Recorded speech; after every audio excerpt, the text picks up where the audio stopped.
there, and it almost stabbed me right on my head.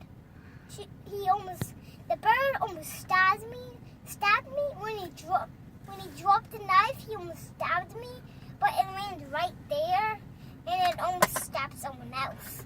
Like, I was playing with Lucy, and then the bird almost killed Lucy too.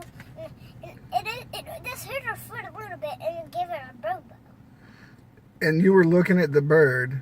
And he had a knife, and that knife just appeared.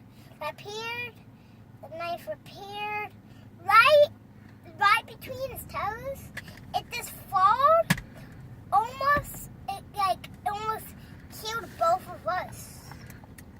Okay, so get to the part of why I had to come to the school and spank you. But I was just looking at a bird, and she just called me. She called you. You were looking at a bird, And she called you. and that's why you got in trouble? Okay. No one can never look at a bird, or they will get spankings. Is that school policy? They don't want you to look at birds. Okay. I like looking at Seems legit.